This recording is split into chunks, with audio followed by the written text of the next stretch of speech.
Hello guys, welcome back to the channel. तो इस video में हमारा टॉपिक है cell wall synthesis inhibitors. Pharmacology एक बहुत ही इंपॉर्टेंट एक लेक्चर है जहाँ पे वही हम एंटीबायोटिक्स के बारे में जानेंगे। लेकिन ठीक है, एक्चुअली इसे एंटी माइक्रोबियल्स बोला जाता है। तो एंटी माइक्रोबियल्स जिस क्लासेस में डिवाइड किया जाता है, जिस कैटेगरीज में डिवाइड किया जाता है, उसका एक कैटेगरी है सेल वॉल सिंथेसिस इनहिबिटर्स।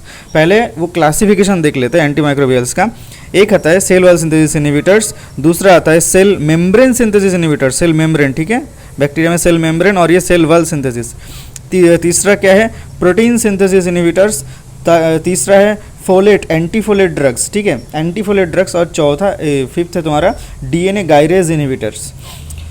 तो यहाँ पे ये पांच जो कैटेगरीज हैं, इनमें सबसे इंपॉर्टेंट कैटेगरी है सेल वॉल सिंथेसिस इनहिबिटर्स, क्योंकि ये लीस्ट टॉक्सिक है और मोस्ट इफेक्टिव भी है, इसलिए इसे सबसे ज़्यादा इसका इंपॉर्टेंस देना चाहिए, ठीक है। इसका सबसे ज़्यादा इंपॉर्टेंस है सेल वॉल सिंथेसिस इनहिबिटर्स का, ठीक है। तो शुरू करते हैं इसी का, और हमारा वीडियो में इसी का ही टॉपिक है इस वीडियो में। तो देखो, एक्चुअली सबसे पहले देख लेते हैं सेल वॉल क्या होता है। बैक्टीरियल का जो सेल वॉल है उसका कंपोजिशन क्या है, पेप्टाइडोग्लाइकन है, ठीक है। तो इसमें देखो कि पेप्टाइड पार्ट है और दूसरा है ग्लाइकन पार्ट।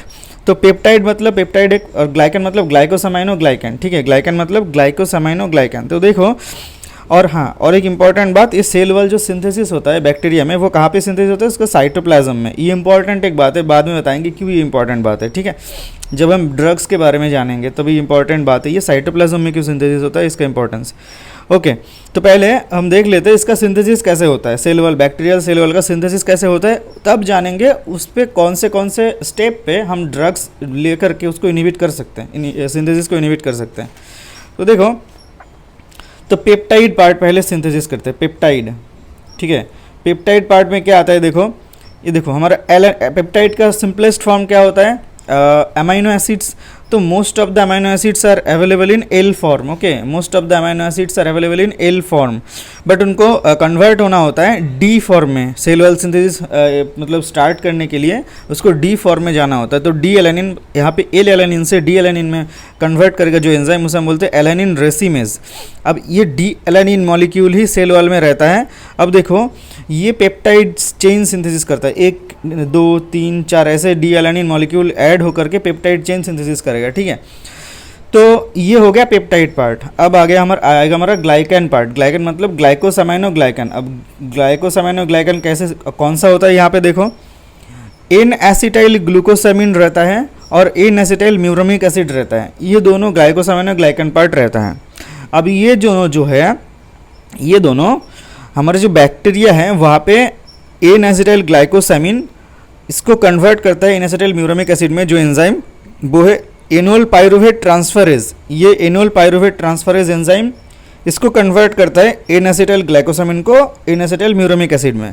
इसके बाद क्या होता है, ये दोनों NAG और NAM ऐसे बॉन्ड फॉर्म करके मतलब एक कॉम्प्लेक्स फॉर्म करता है, जिसे हम बोलते हैं ग्लाइकोसामाइनोग्लाइकन कॉम्प्लेक्स।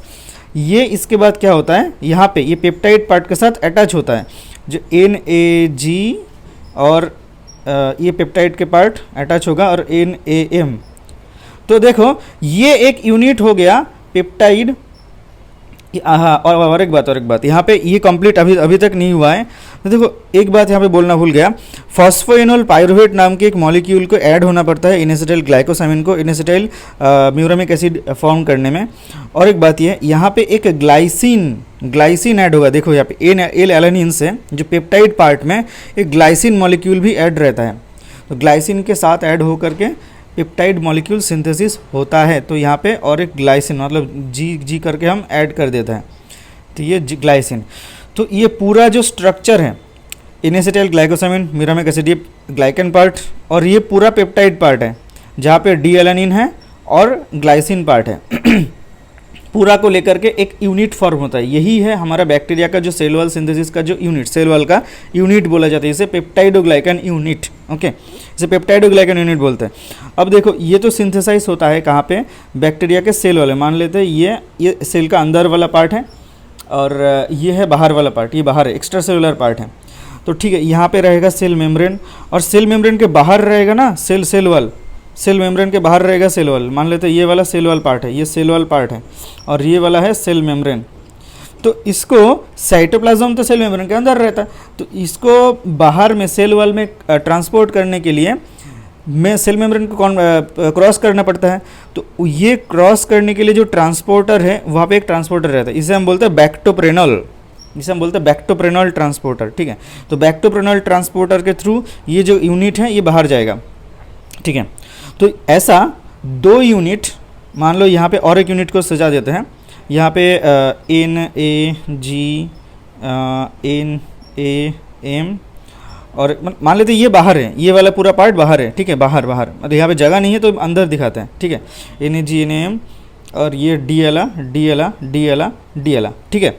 और यहाँ पे इसके साथ तुम्हारा ग्लाइसिन पार्ट जो है, ग्लाइसिन अमीनो एसिड, वो ऐड हो रहा है। तो ऐसे करके और एक यूनिट ड्रॉ कर दिया। तो यहाँ पे होता क्या है, देखो ये चेन फॉर्म, मतलब ये यूनिट तो जोड़ना होता है, जोड़ने के बाद ही एक चेन फॉर्म होगा, उसके बाद सेल वॉल का कंप्लीट स्ट्रक्चर वो चेन फॉर्म होगा। तो यहाँ पे जो ग्लाइसिन पार्ट है